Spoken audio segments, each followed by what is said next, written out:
Hello everybody, this is Mithril Zenith, and welcome to Office Hours, the follow-up to Unit Design 101, where I talk a little bit about the things that didn't quite make it into the video, or respond to some comments or common trends that I see occurring. Today we're going to talk a little bit about the enemy side design of Wyvern riders, the idea of imbalance as texture and how that can be both good and bad, as well as some ideas that I've seen to fix Wyvern riders and why I think they may or may not work. Again, this is a semi-unscripted video. I do have some thoughts written down, but a lot of this is going to just be a little bit off the cuff or a little bit premeditated but not fully scripted. Without further ado, let's get into it. So, first of all, Wyverns as enemies. It feels like Wyverns were initially designed as enemy units, which is why their overall bases are so high. It's to be able to present them as a very threatening force for the enemies to have, and thus to be able to say, hey, these enemies are scary, these enemies are frightening, especially if you face them early.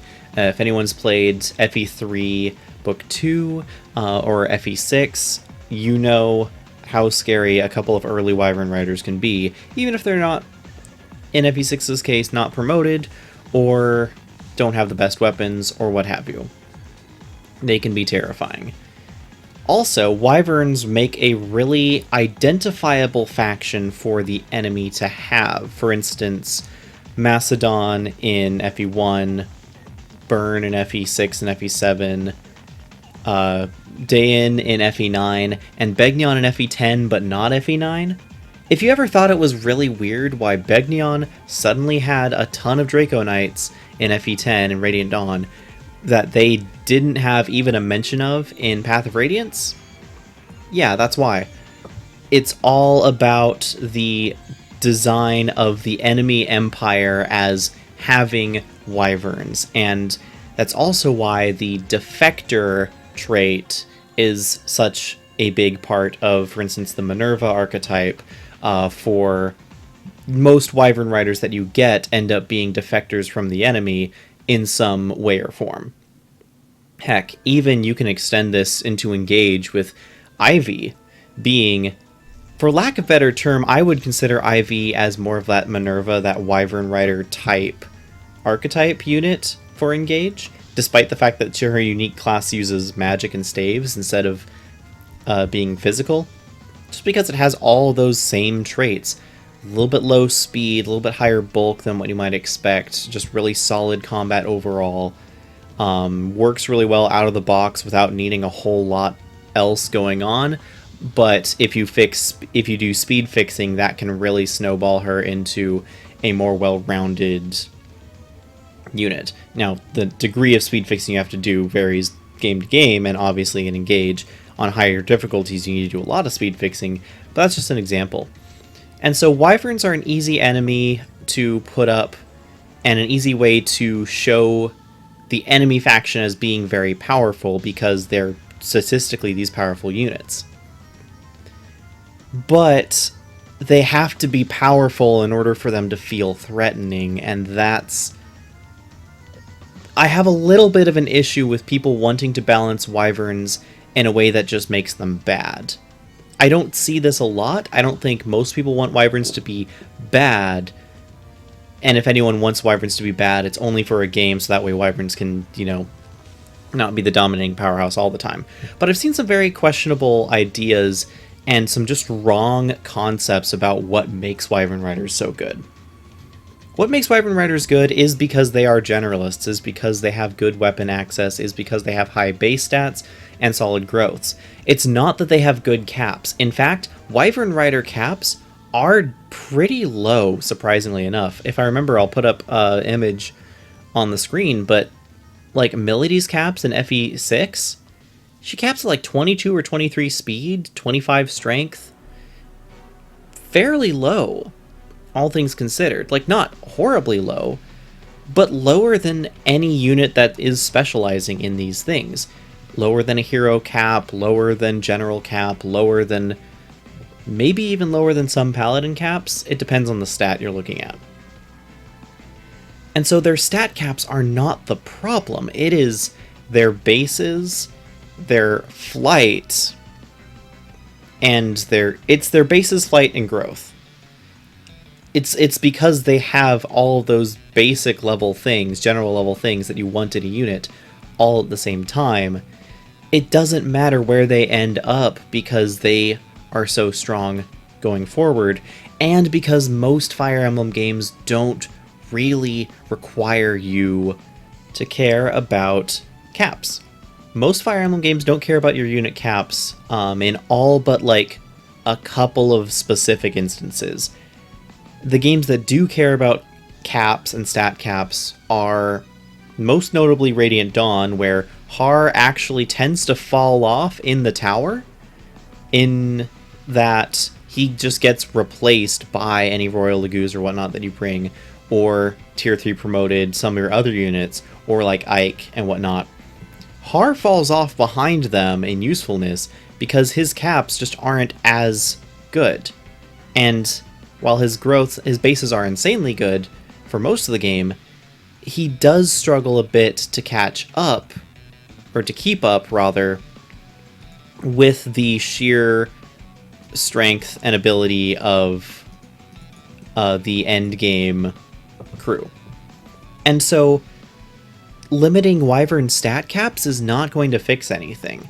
I have a list of some various ideas I've seen on what to fix about Wyverns. I'm going to talk about fixing Wyverns before I talk about imbalance as texture, because I want to kind of bring this point home that many of the things that I've seen as designs to fix Wyverns just don't.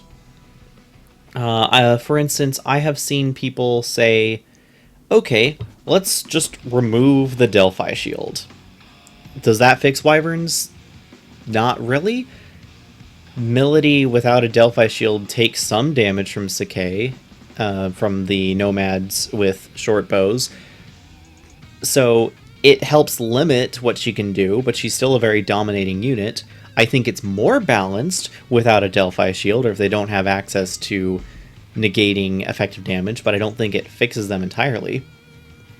Some potential solutions I've seen are just drastically overhauling and changing the way the system works. There are some people that think they can design around the attack speed system with very specific requirements and restrictions, and, well, if you're this type of unit, then you have this much of a speed difference, and that type of unit is that much of a speed difference.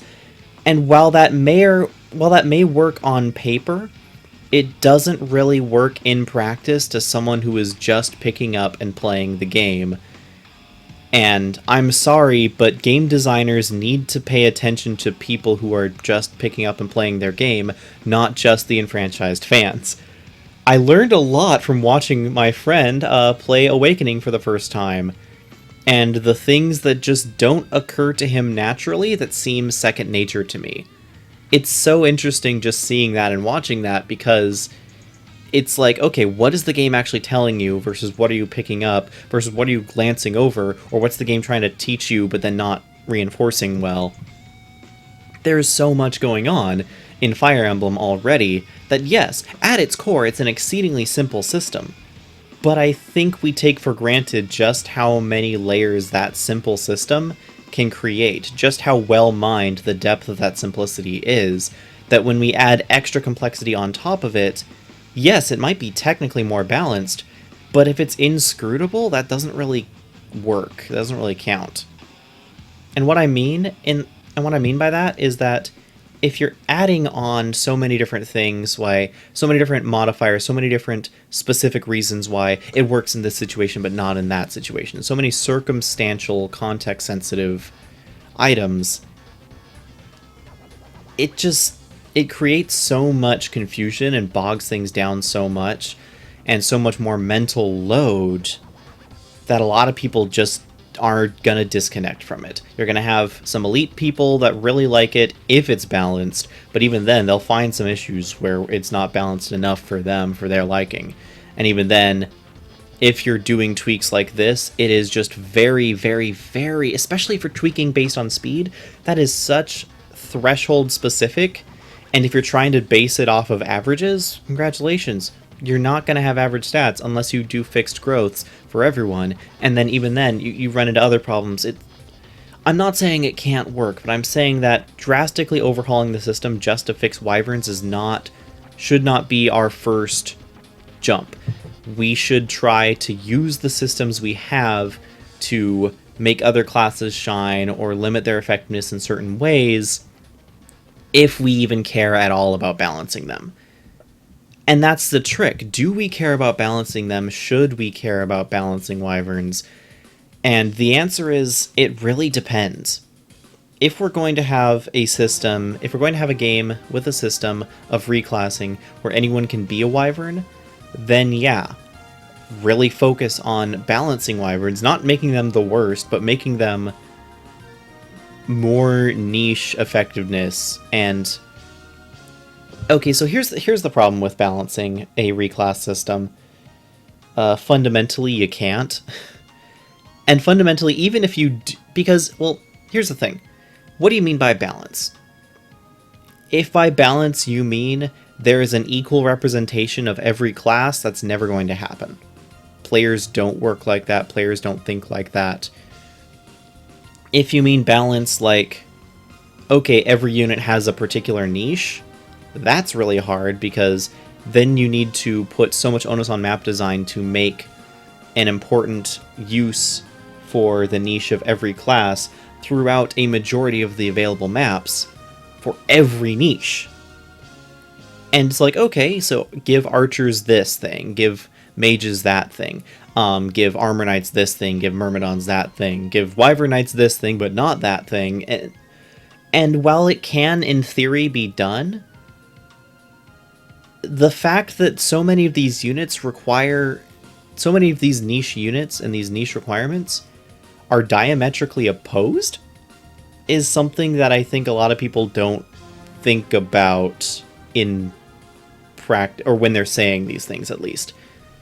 Like, okay, creating an ideal system, an ideal situation for an armor knight, and an ideal situation for an archer, and an ideal situation for a myrmidon, those are three completely different situations, or they require you to have combinations of all three of those units, which early game you can do because you guarantee that the player will have these units available. But if this is an open reclassing system, or a limited reclassing system, if this is a system with reclassing, you can never guarantee what the player's army will look like at any given time. Unless you... And that's the reason why you kind of... Actually, no, even if you have open reclassing, are we still talking about weapon ranks? Are we still talking about, like, certain growth or certain proficiencies that some units might have and others don't? Skills that make a class better or worse if you've leveled into it more? There are so many moving parts that it's really, really hard to just say, okay, we'll just make a great situation for every unit type. And plus, if you have a great situation for each unit type, one per map, that's like 20 maps where one unit gets to shine. But are you expecting that unit to be trained and used on all of these maps in order to, like, let's say Armor Knight is great on the 12th map. Are you going to give someone an Armor Knight that's really good on that map? If you do, then a lot of players are going to say, well, what's the point in, you know, doing all the other stuff with my other units, because you're just giving me the answer on the map. Or if you're going to say, no, we're not going to give you an Armor Knight on that map, but we're going to make a situation where the Armor Knight's perfect for it, but you have to train up that Armor Knight. Do you say, hey, the Armor Knight that you get in Chapter 5 is perfectly usable for the Chapter 12 Armor Knight specific situation, like just out of the box? Do you say, oh, you have to train it in order to make it useful? And if so, how much? How difficult is it? How subpar is the Armor Knight starting situation for them to be the best answer in 12, while you're also justifying other units and not just making the game where the Armor Knight is the good class? I hope any of that amounts to making sense.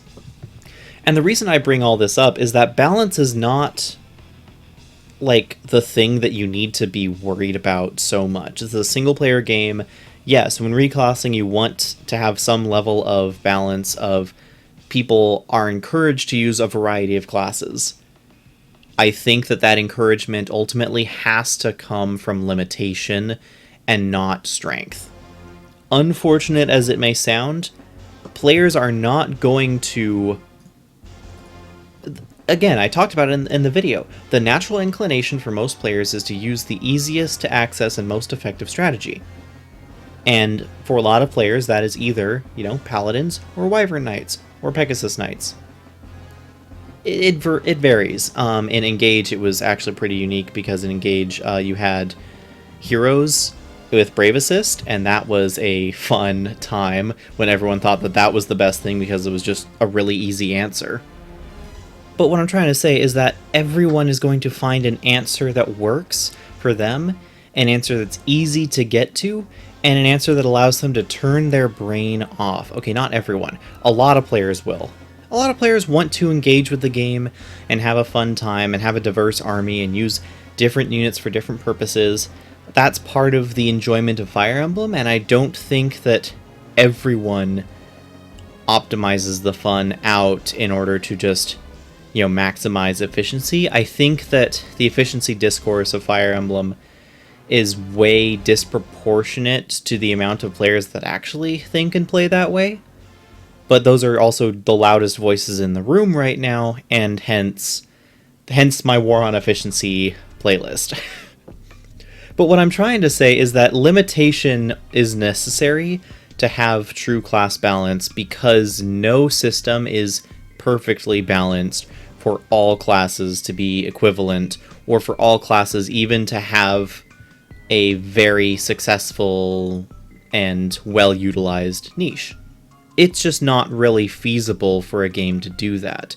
And any game that provides more niche opportunities for one class is naturally going to suffer from not having the niche cases for other classes. And that's fine. You can design the game where archers and myrmidons are the best units ever and have the perfect use cases for them, and armor knights and wyvern knights suck for whatever reason you decide to make that way.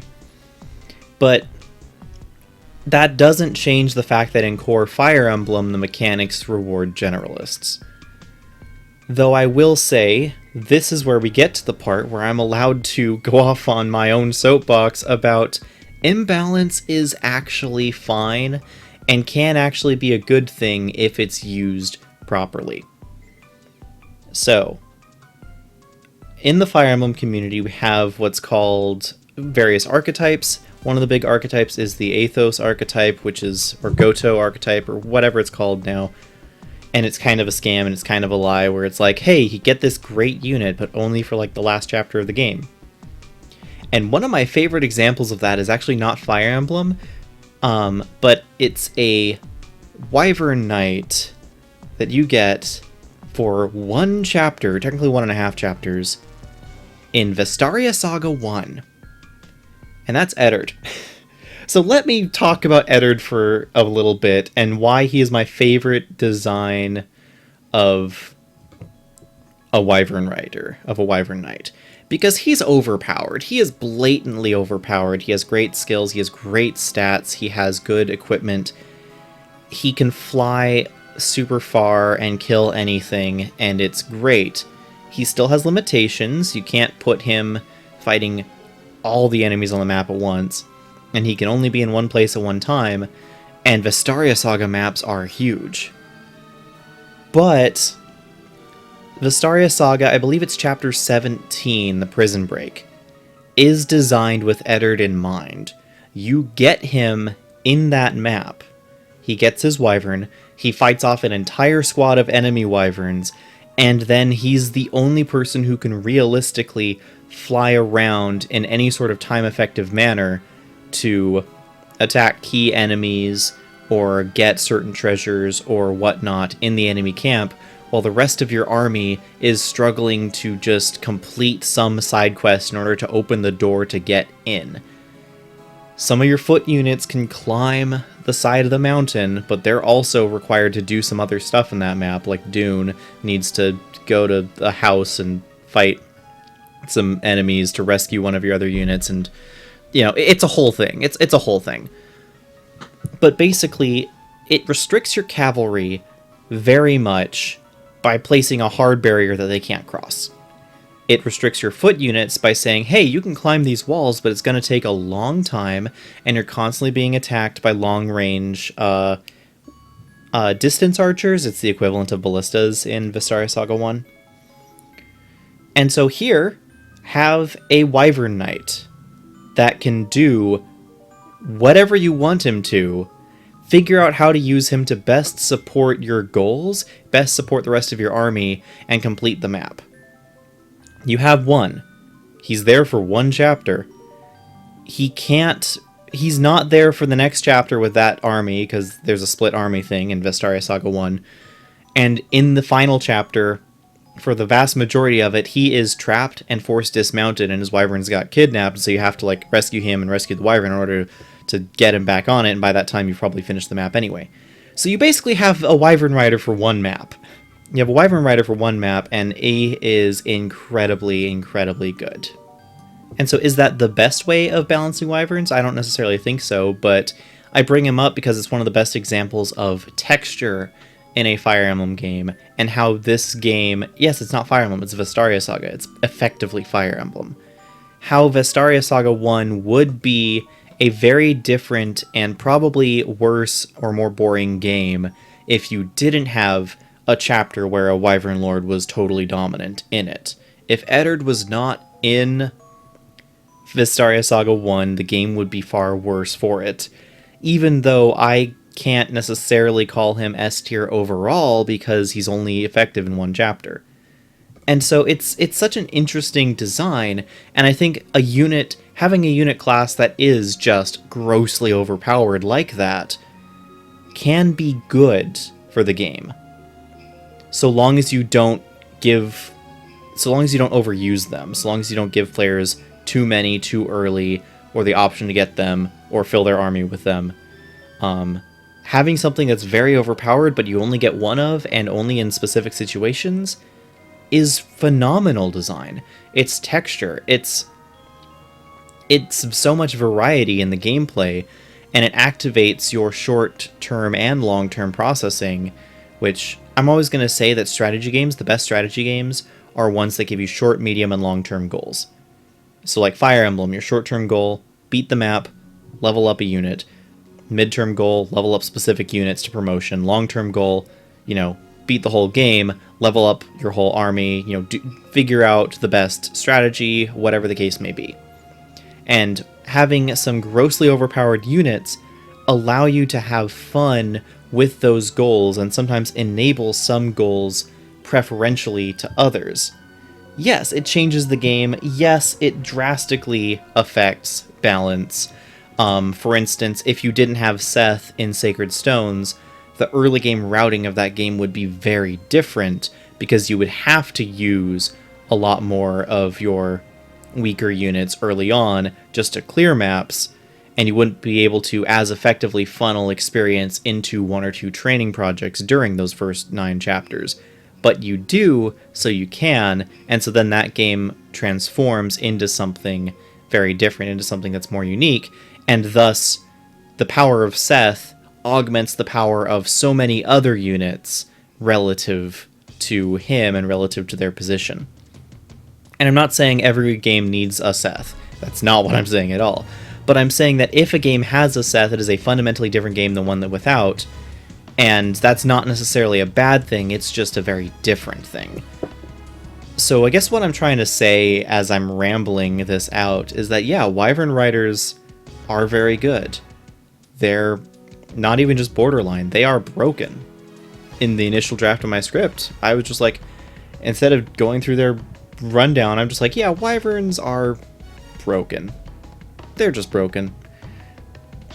And so I think that all of these different ways of people trying to fix Wyvern Riders, I don't think they all miss the point, but I think that a lot of the point is it's okay to have some things that are just blatantly better than others. It's not about fixing the Wyvern Rider itself, though. It's about making sure that their place in the game is important and unique. Because if they're not important and unique, they're just a overpowered unit. But if they are important and unique, then they're overpowered for a reason and have some specific niche applications or uses or story moments or whatever that their overpowered nature allows them to do. So Har, he's not really that important. He's just very, very powerful and thus warps the game around him kind of needlessly and kind of feels off.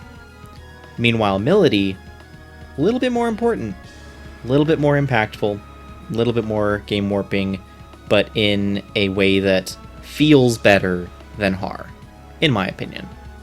Once again, this is all just my opinion though. Feel free to agree or disagree.